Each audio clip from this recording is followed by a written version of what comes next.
That look good to you? Okay. I actually got to have a superhero face. It was worth it. Let's go.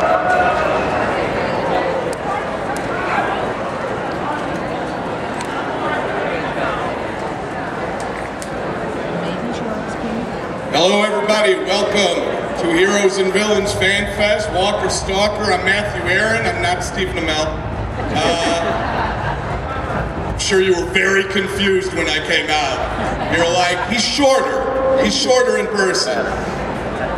Hey, WrestleMania is Sunday, so before you get home, watch Brock and Roman, Ronda. We got this great panel with Steven we're gonna do. I'm gonna specifically do a little talking at the beginning about this week's episode Arrow, so I hope you're all caught up. And why don't we bring out Steven? Speaking of, yeah. You ready? All right, here we go. Stephen Amell.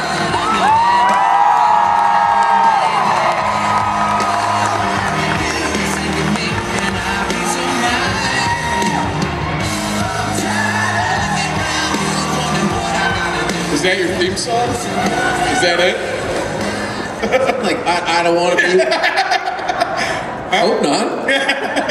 Is it yours? No, they didn't play mine. Good morning, everybody.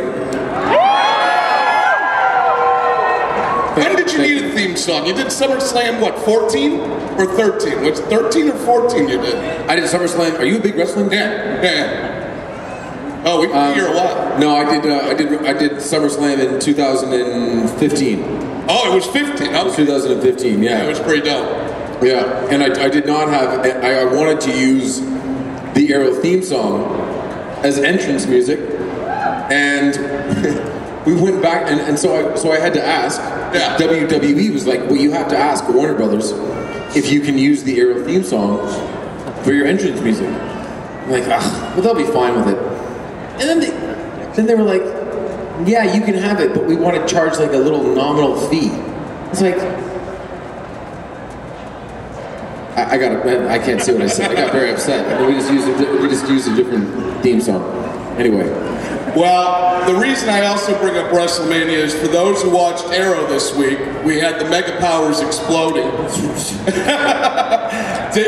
Diggle and Oliver Queen, a little Donnybrook this week. Yep. I gotta ask you, everybody is leaving Team Arrow, it seems. Thea's now gone, Diggle's now gone. No one's gone for good, right? You never know with this show. Of course you never know with this show. No. We just reintroduced a bunch of Lazarus pits that are mysteriously placed around the world. We have an appearance, we have at least 2 appearances in the last, I guess, 5-6 episodes of the season by characters who are decidedly dead. And there are no flashbacks this year. So figure that one out. Really, figure it out. This right show here. never fails to surprise me. You know, I've had Paul Blackthorne on my show a bunch of times, and John Barrowman, and I've had your brother on, and Paul and I always talk about how crazy Arrow just gets, and things just get crazier and crazier for Paul every year on this show. And this year's no different, but somehow you guys all make it make sense. It all makes sense somehow. And a lot of shows get lost sometimes when they do that, but this show seems to find a way to make sense all the time. How do you attribute that? How's the writer's room like on this show where they connect all the dots? I don't know. You don't know? I mean, the one thing that I would hope for the writer's room, and frankly, I would hope for any writer's room, is that, maybe they write themselves into a corner, but they try to figure their way out of it. And you would just hope that there's at least one person in the room that if they perceive you to be taking a shortcut in any way, shape, or form, they go, no, that can't happen. Say, why? Well, because in season 2, episode 8, Oliver said X to this person, and then this happened, and so then this happened in season 4, so we can't do this in episode 618. That's awesome. That person is mostly me. They don't like me. I get the feeling every once in a while, sometimes talking to producers, and I don't mean this in a bad way, but I do get the feeling every once in a while that they're looking at me, they're like, shut up and say the words that we wrote for you, actor. But unfortunately, that's just not the position that I'm in with the show anymore. So did you get a whole Mega Powers feel with you and Diggle this week? When you're preparing for that scene, which by the way, if you've not watched this week's episode, and this is no joke, these two guys give the best performances you've given on the show in this scene. I mean, that's legit. And what prepared you for this scene? Because, I mean, this was a throwdown. For the youngsters in the audience, the Mega Powers exploding is a reference to Hulk Hogan and Macho Man Randy Savage and their feud in 1989. That was 21 years ago, or 19 years ago. I guess that was a while ago. Let that cold wind take your breath away. Oh boy. I remember that. Oh jeez. No, that was, I mean, working with David for that scene was fantastic. And I just remember, I remember being tired at the end of that day, the same way that I'd be tired if I was fighting Ra's al Ghul on top of a mountain. You know what I mean? Like, David and I really had to, really had to go for it, and it's a long scene. You know, the nature of our show and the way that it's constructed, we don't often have room for scenes that are that long and that involved. So it was fantastic, and it was simply it was fun for me because he was the one that was driving it, right? So I can only be as incredulous, and I can only fire back with whatever he's putting in front of me.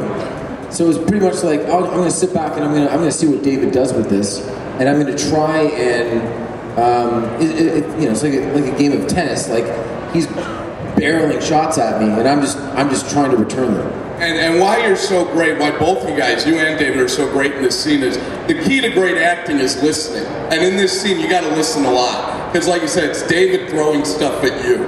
And I just thought the work you did in this scene was fantastic. If you guys want, you could start lining up to do some questions. I know you guys all have questions for Steven. We have microphones in the middle here of the aisles. Oh, look. Oh, they were already lined up. Oh, my God. They all just appeared. It is The Walking Dead. It's exciting. Okay, let's go to this side first. Oh my God, you started with me. Hi, my name is Melissa. Well, I mean, there was a 50-50 chance, right, I know. Melissa? I was waiting to be first. So. Oh my God, I wouldn't like because I'm such a ridiculous fan. Okay, so first of all, my question to you is, you have your hand in a lot of businesses. I don't know if everybody in the audience knows, but like, obviously you're an amazing actor, but you run Knocking Point, you do all these other things. Yeah, well, we threw the Knocking Point party here last night. I just slept backstage. That was it. So my question is, even in the midst of all of that, you're still doing a fantastic job raising your daughter, setting a good example for her, taking her to what I view as important protests, social issues, things like that. So the question is, I myself am a working mother and trying to do my best at that as well. How do you find a way to keep that balance? Because I think almost every working mom in this audience probably struggles the same way I do, trying to make sure we're keeping them abreast of those important social issues and attending, but also like managing our lives. So how do you find a way to keep that going, I guess, is the question. Melissa, I gotta be honest, I was really hoping for something more along the lines of, what's your favorite color? Sorry. It being Sunday morning and all. Well, first of all, the key to being any good parent when you're a celebrity is really presenting it properly on Instagram. That's not, damn it, that's not what I meant. No, I'll tell you what. A lot of people said, because I had my my wife and I had our daughter when we were filming our second season of the show. And a lot of people said to me at the time, they're like, how are you managing because, you've got a kid now? And I was like, oh, life is way easier. Because I found that having Mavi really slotted in my priorities properly. There was a tendency during the first season of the show for the show to maybe be more important than it actually should have been. And you know, I think that from a social perspective and from a, you know, making her aware of causes, one of the best things that you can teach kids, because it's one of the most difficult things for them to learn, is just basic empathy. You know, that's agree, not 100%. Couple moms. It's okay. It's okay. You know, kids they don't know it to start out with. So I just want her to whatever her social stance is. She doesn't know what it is yet. I certainly don't know what it is yet. I just want her to understand that she's fortunate insofar as, you know, she's got a roof over her head and a bed to sleep in and food to eat when she wants it. And I feel like as long as we're teaching her that lesson, then we're going to be on the right track. Plus, I make sure to immediately read at least 9 out of 10 of the parenting articles that Cass sends me on a weekly basis. So really, your wife is keeping you on track. Well, yeah. Thank you. Thank you. By the way, since we mentioned Knocking Point, I wanted to say the most handsome cab in the world came out this month, correct? That's right. Bolton Haynes' wine. That's right. Of the month. So that's really cool, man. Yeah. Really cool. Fun to have him back on the show. Yeah, that was cool. Great return. Great return. Hi. Hi, my name is Jennifer. Hi, Jennifer. You are an awesome actor, by the way. My question is, if you did become an actor, did you have a plan B?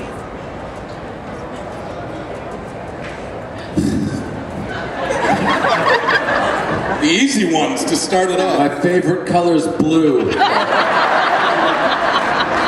That's a good question.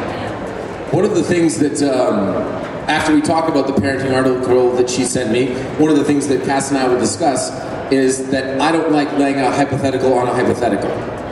I'm good with one hypothetical, but the moment that you sort of like bridge that gap a little bit, I feel like the whole Jenga pile comes crumbling down. Well, I'm gonna have to have a plan B eventually.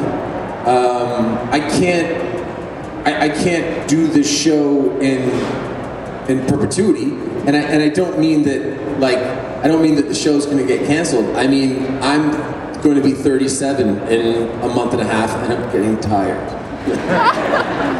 But in some way, shape, or form, I'll have to have a plan B. I don't know what I would have done. You know, in a lot of ways, acting was a plan B for me. Because I went into it in my early 20s, and I failed. And then I went into insurance, and then I taught spinning, and then I was a personal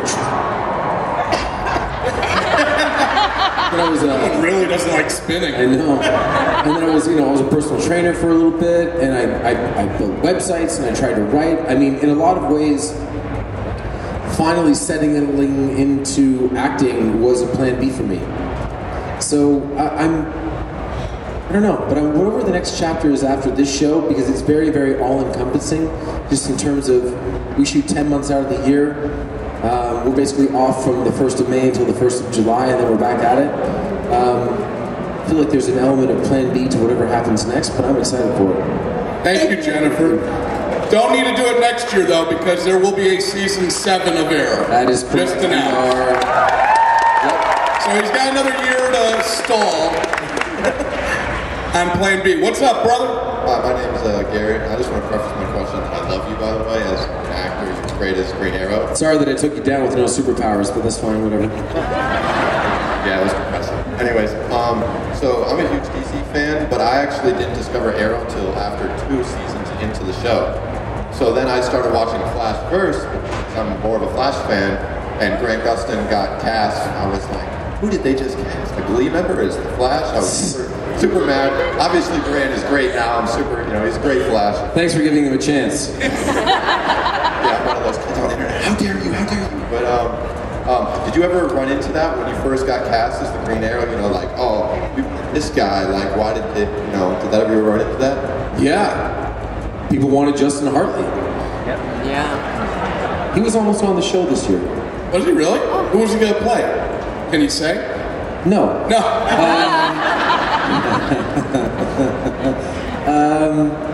Yeah, I did. I mean, people wanted him. People had their attachment to Smallville. I'm sure that somewhere along the line, somebody else will play the Green Arrow, or they'll introduce the Green Arrow in the movies or whatever, and people will be upset. But can't worry about it. I mean, the list of you know, people that might have played character X only to turn it down and such a person got it. It always works out in the end. Otherwise I wouldn't be sitting here, right? Yeah. No, you're good so far. So far, so good. Thanks so much. Thank you, man. All right, big man, what's up?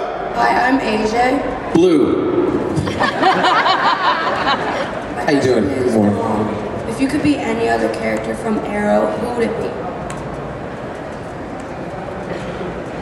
It's a decent one. Oh, that's a good question. I feel like it would have been fun to be. It would have been fun to be Tommy Merlin, play that character, and then hopefully just not run into that building at the end of season 1. But I always liked that character. I really liked the Tommy Merlin dynamic of it all. Thank you. Good question, brother. What's up, little man? Hi, my name is Nate, and my question is, have you been bullied, and if so, like, how do you deal with it? Well, I have been bullied. You just have to take one. You just have to take one word in my last name to change it to smell. And that didn't work out for me in elementary school that well. But yeah, I mean, growing up, I felt like a lot of people thought I was a show-off because I was really, really good at sports. It's not showing off, it's just what you can do. But yeah, no, I got bullied in elementary school, and I think it sort of goes back to what Melissa was asking at the beginning of the panel, which is just learn empathy. Just learn that if somebody's messing with you 999 times out of 1,000, it has absolutely nothing to do with you. And it has everything to do with them, and it has everything to do with whatever issues they're going through, whether they're not being comfortable in their own, whether they're not comfortable in their own skin, whether something's going bad at home, whether they're hungry. I don't know what it is. Maybe they have a food allergy that they haven't figured out yet. But the point is that I would try to practice empathy. If someone's bullying you, I would try to make a point that there should be nobody in that classroom or social setting that is nicer to that person than you are. And I would just try to just be empathetic. So. And the other thing that makes Heroes and Villains and Comic-Con and all that so special is everyone gets to come together and be a community. That's right. And we all have each other. So that's exactly right. Exactly right. Thank you. Thank you. What's going on, man? Hi, my name is Carlos, and my question is that over all the practice that you've had over the show, are you personally actually good at archery? Didn't you just hear how great at everything he is? Is that how that came off? No. No, I'm good. I'm good.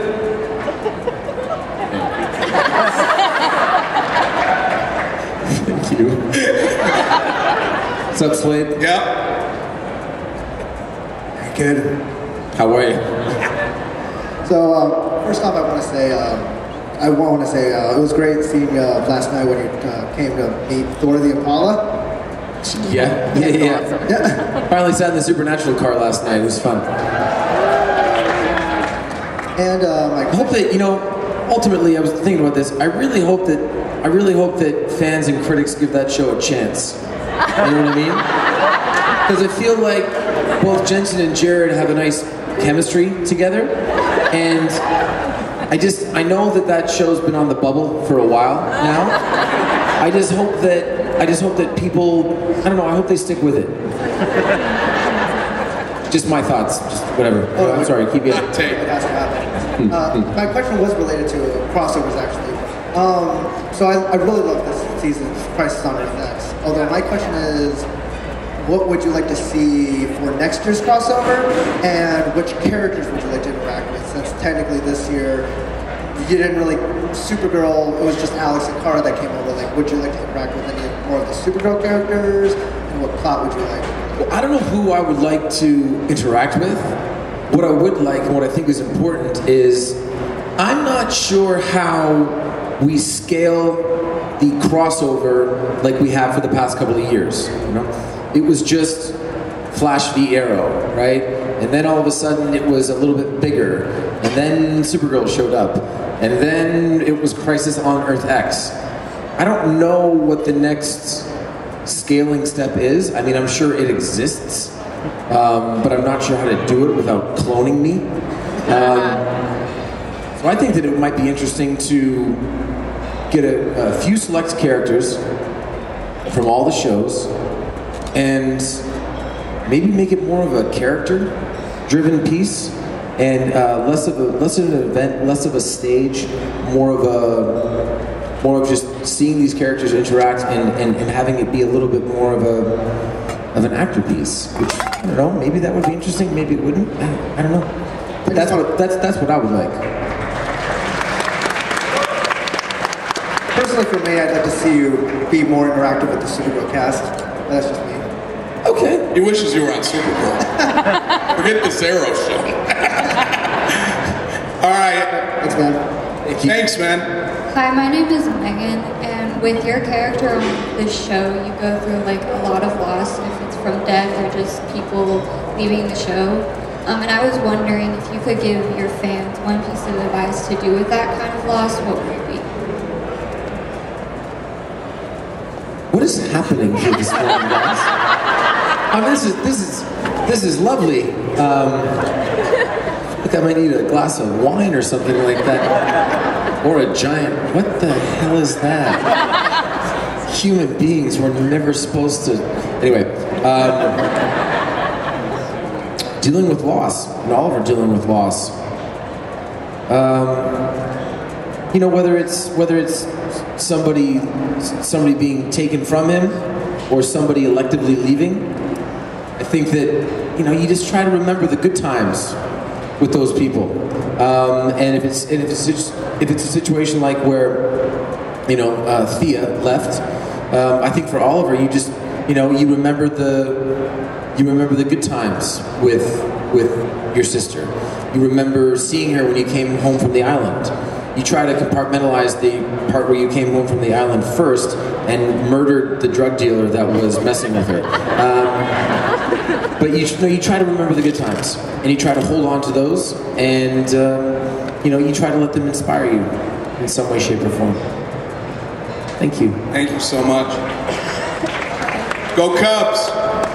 Hi, I'm Julia. Hi. My question is, if you could trade spaces with anybody in the world, who would it be and why?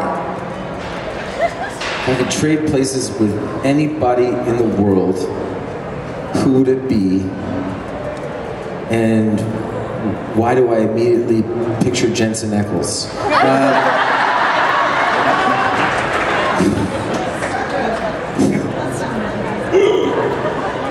Oh man, I'll tell you what, it would, oh,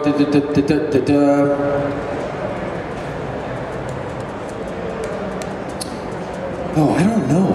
That's a really good question. I haven't thought about it that much. It's weird to think about something like that because of being a parent and how much I enjoy being a parent. It's weird to think about, like, just if I were to trade places with someone that I wouldn't be Mavi's dad anymore. Is that weird? Is that bad? But I mean, you would be John Barrowman for a day. Oh yeah. Yeah. Change it to a day. I've got like a list of 40 people. I want to be George Clooney. I I would want to be like Martin Scorsese. I would want to be DiCaprio. Purely from a professional standpoint and his ability to sort of choose whatever movie he wants to do. I would like to be Paul Thomas Anderson just for like a day, just so I could see cinema for a moment through the eye that he sees it in. But in terms of like forever and ever, I don't know. Jensen. Hey man, what's up? Hey, this is Thomas. My question goes back to the season 5 finale, and it kind of feels like a series finale in a way. It's like an end of an era. So my question would be, was there ever any talk with the showrunners of having that sort of ending with the island blowing up as an actual series finale, or have they talked about an exact ending for the series to you? No, I mean the show was designed to be a 5-year plan, right? And you keep going for a variety of reasons. Some of which are creative and some of which are just, you've got a show, it's successful, it's on the air, let's keep it going. But that would have been, I mean, that would not have been my favorite series ending, but I think it could have been an appropriate series ending. I have an idea of how I would like the show to end for me, personally, and I don't know when that will be, but I would hope that whenever the show does end, that we would write for the end. I know that a lot of people were, somewhat dissatisfied with how Lost ended in terms of there were a lot of questions that people want answered and they weren't necessarily answered, but I did feel like that show from a creative perspective and just from a spot that it was going to really picked up steam when they decided, okay, we're going to do X number of more years and then the show's done, right? The Sopranos, we're doing the final season. This is it. I feel like whenever you decide to end something, you should make sure that you write appropriately towards that ending, and then don't just decide because your show's on the bubble and you pivot during episode 16 and you're like, all right, we got 9 more, let's just figure out a way to end it. So I just hope that whenever we're done, that we know it and that we write for it.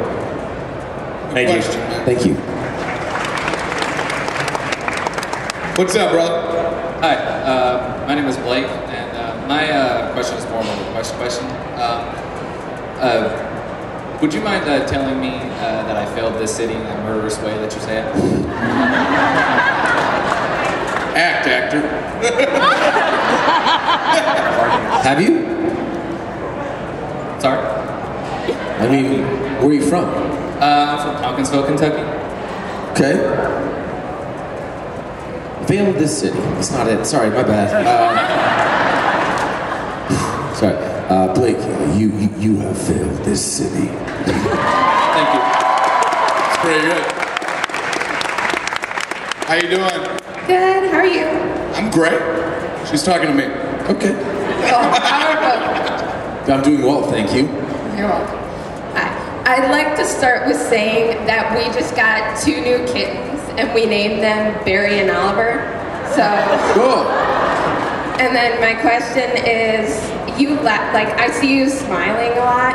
So, how hard is it, or how can you, keep a straight face on set, or when you're acting? Depends on who I'm acting with, Barrelman.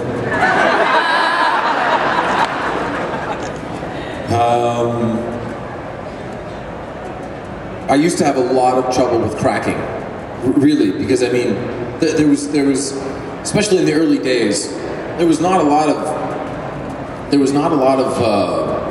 humor to Oliver. I mean, he's not the most gregarious fellow these days either, but it's fine. I have a trick. If I feel like I'm cracking or I'm getting tired and I'm getting the giggles or whatever, my trick is to think that every take that I ruin means that I'm spending time away from my family. That's actually what I think. I'm like, okay, I know that I have to be here, but if I'm here an hour longer than I should have to be here, that's on me. That's time that I couldn't spend with my family because I'm being selfish. That's so sad. I know. If you were going to make someone crack. I feel like we all need to hug or I don't know. This is a dark panel. If you're going to make someone crack on the show, though, who's the hardest and who's the easiest? Emily the hardest? Emily's the hardest. Yeah. Emily's the hardest to make crack. What's made her crack? Me trying to hold a sneeze recently. Trying to hold a sneeze. She and I were in the background of another scene, supposed to be on the phone with William, and the camera's on. I think it was on David and a couple of different characters, and instead of just sneezing, just like letting it rip, it was like a half sneeze, and it made this weird sound, and I like pulled a muscle in my back, and it made Emily laugh. Emily's the hardest one to crack. Paul Blackthorn's the easiest one to make crack. I believe it. That I believe. He's a delicate flower. Oh, Paul can be messed with so easily. Don't tell him. Yes, what's your question? Hi, my name's Kelsey, and my question is, over the years, what was the hardest stunt for you to do?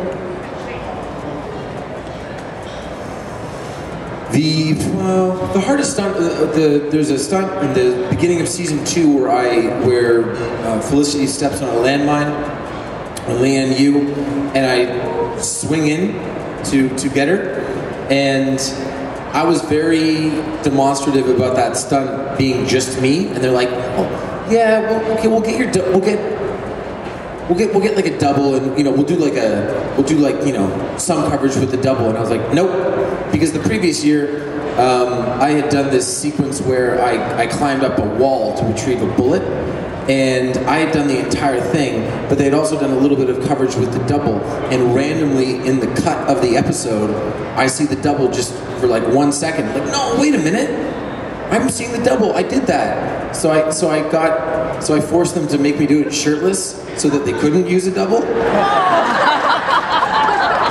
And I'm standing up 60 feet in the air with a harness attached to me in a really, really precarious way, and I was like, well, no turning back now, but overall, this was a mistake. I was scared, you-know-whatless. I really was, but it ended up working out, but man, oh man, stupid. Stupid. Thank you. Thank you. Yes.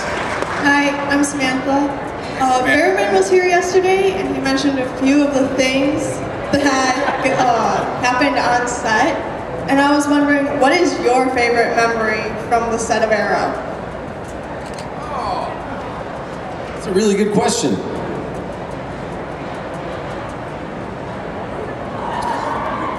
What's so funny?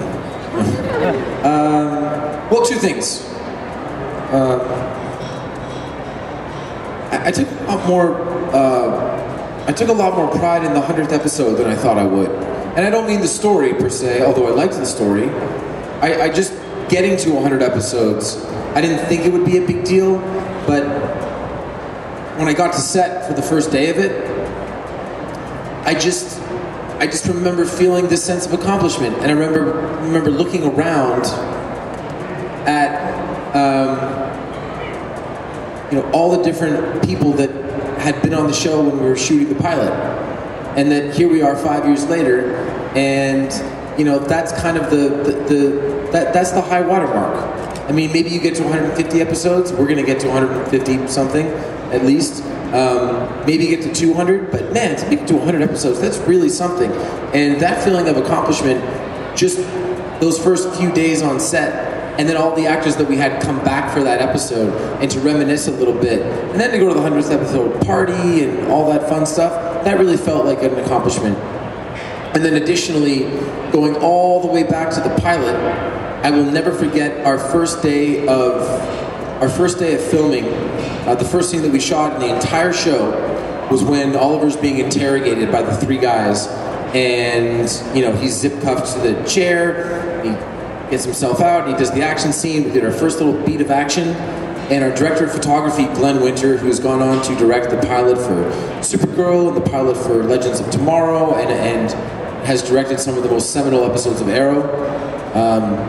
He comes up to me as in between setups and he goes, "Oh, Steven, this is great." And I said, "What do you mean, Glenn?" He goes, "Sometimes you get about 2 scenes into a pilot and you know it's gonna suck." He goes, "I think this one's gonna be good." And I go, "Thanks." But I remember that was the first ever positive reinforcement that I got, and it felt like that's when the rubber hit the road for the show for me. Thank you. Yes, sir. Congratulations on being picked up for 7 seasons. Thank you. And are there any ideas being thrown about for next season? Any potential? Yes, there are. I know very much where Oliver begins next year.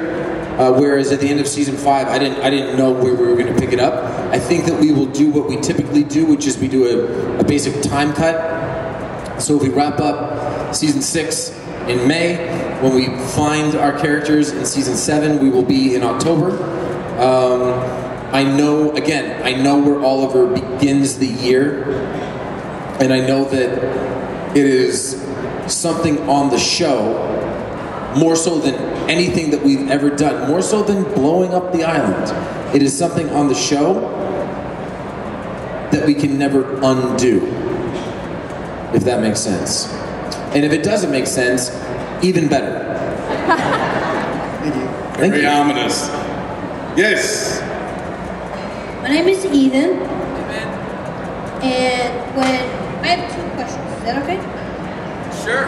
When Haynes came back to the show, were you surprised, or when he left, did you know that he was going to come back? Hank? Haynes. Colton Haynes. Colton Haynes. Oh, I'm sorry. You guys are on a last name basis with one another? I was very excited for Colton to come back. Ironically, he and I have become, not that we weren't good friends all along, but he and I personally have become really good friends over the years. So just having him back and working with him was great. So I was really excited when he came back. I hope he comes back again. I would love, there are, as you move through the years, there are pieces of the universe that you inevitably lose. But man, oh man, I think that just in general, the Green Arrow universe, in our show specifically, is better when Roy Harper is in it. So I think that Colton coming back on a more permanent basis would be something that I would really hope would happen. We got time for a couple more. Oh yeah, no, we got 5, 6 more. We're good. Hi. Hey. I'm Lexi. My question is, what's one of your favorite things about playing the Green Arrow? And did you have a favorite superhero growing up? So your second question first.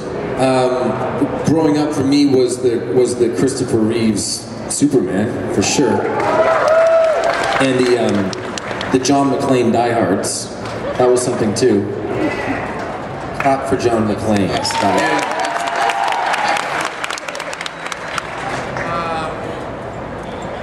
Have you ever had the occasion to wear a superhero suit?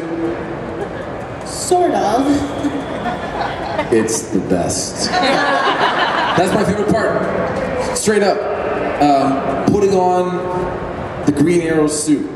I walk differently. I sit differently. My posture is different in that suit than it is when I'm wearing anything else. And it never fails to just feel really cool. Thank you.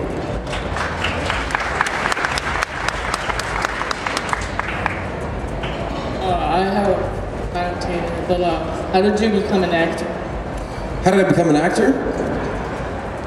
I'm sort of the same way that anyone becomes anything. A little bit of luck, a little bit of circumstance, a little bit of right place, right time. I found a passion for acting when I was in when I was in high school, and that carried through to, you know, after high school, and I went to school for it for a year. That seemed like the wrong fit, so I went and did something else. But then, you know, I went through a point in my life where I felt like it was important. It was in my late 20s to really take stock of what was important to me. And one of the things that really spoke to me was, aside from friends and family and my dog Louie, one of the things that really spoke to me was acting. It makes me happy. I'm happy when I'm on set.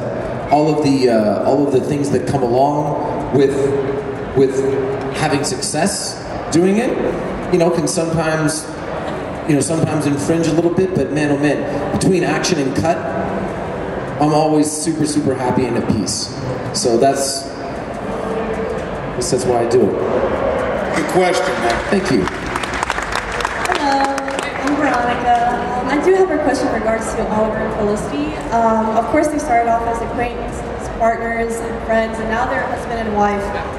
For season 7, what do you foresee now for Oliver and Felicity in their relationship and their journey as well? Do they both survive season 6? They will, of course. Yeah. You sure? No, I'm kidding. Don't do that. I don't know. I don't. You know, what would be? I feel like the dynamic of them having to parent has been interesting. Whatever they do, I just hope that they both trust each other. That's all. And I hope that I feel like we've kept enough secrets on the show, or at least Oliver's kept enough secrets. So I would hope that. I would hope that he has finally learned his lesson from that perspective, and that he is, whatever they do, they rely on each other to make each other better, because I think that that's the most dynamic place that we could take it. Thank you so much. Thank you. Hey man, what's up? Hi, my name is Travis. Congratulations on season 7. Thank you, Travis. Is there any chance that Malcolm Merlin will come back? You know that great Barrowman meme where it's just him sitting at the desk and he goes, it's like, I don't always die, but when I do, I don't. I feel like there's always a chance for Malcolm Merlin. But the one thing that I think John has said, and that I have said, is, sometimes I get into creative disputes with the producers, and it's not antagonistic. I think any creative dispute is healthy when you're in the process of making something creative. One of the things that I wasn't happy about last year was Malcolm dying on the island and sacrificing himself, which I thought was a very heroic thing for his character to do, was not a ruse. Malcolm died on the island in season 5. Blown up.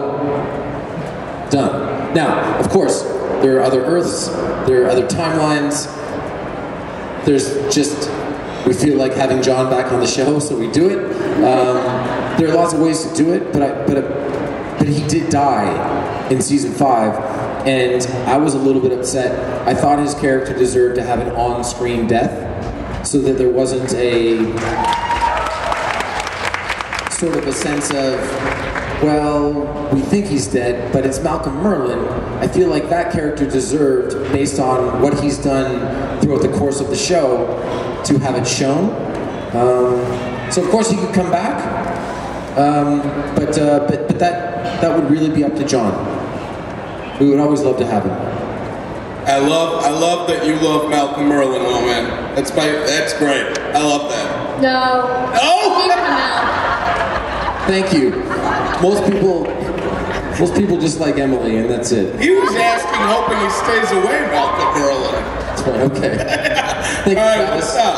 Hi, my name's Wynn, and I just want to know what made you want to be a part of the Green Arrow universe? Employment. You laugh. But, I mean, you know, I moved to Hollywood, Los Angeles 2 years before I was cast in Arrow, with not a ton of money in my pocket. I wanted a job. You know, it's one of the it's one of the not growing pains, but one of the things that we constantly wrestle with on the show, which is that 6 years in, I need to sometimes remember that, now I feel like I'm a representative of the show, and not just the show, but the bigger picture. I feel like I've spent so much time with the show that it's not that I know it better than anyone else, but I feel like in any endeavor, if you're not protecting your character, then you're doing that character a disservice, and by extension, protecting the entire universe that we've built. That being said, I always need to circle back and remember that all the way back in season 1, if they had said, hey, you get this job, okay? And you have to pay us $5 a day for the first 3 years of it, and then we'll pay you in season 4. I would have been like, okay. So I have to remember that. But no, I mean, Arrow was not a strategic move on my part. It was a lot of luck. If season 4 of Hung on HBO gets picked up, I'm not the Green Arrow. If after 3 episodes they decide to make me a regular on Private Practice, I'm not the Green Arrow. This was right place, right time, and I'm very, very, very fortunate. I gotta be the bad guy. We got time for one more, then I'm gonna ask one and we'll wrap it up. Go ahead. Last night you said you had read parts of the season finale for this season. No, I didn't. My question is, on a scale of Felicity and Oliver drive off into the sunset to, oh my god, I think everybody's dead, what's my angst level going to be during the 5-month hiatus?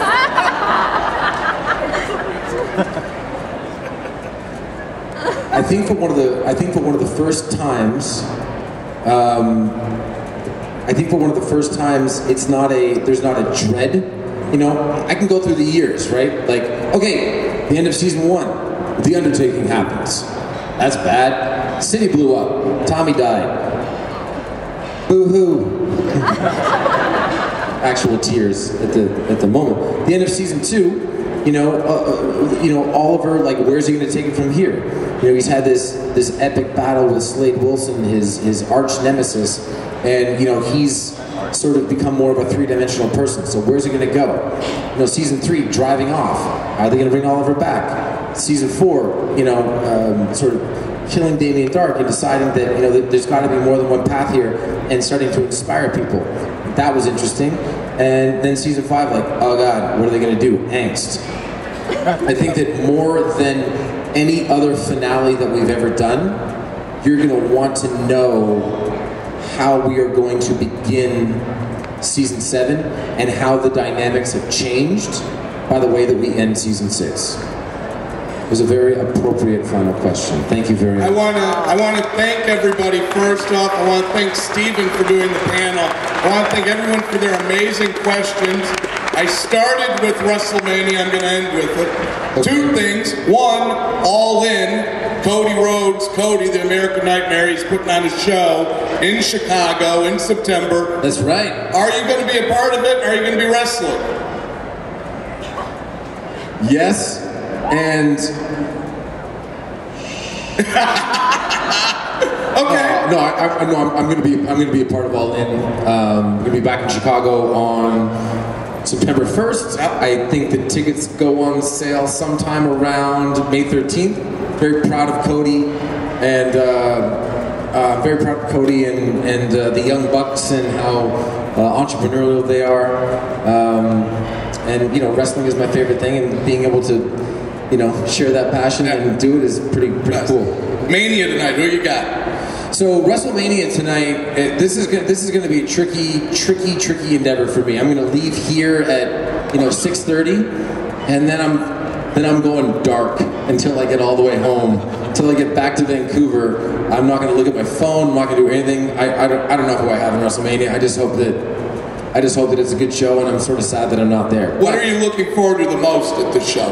Which match? Like, what's the one you got to see when you get home? I gotta see Daniel Bryan's first match. Yeah.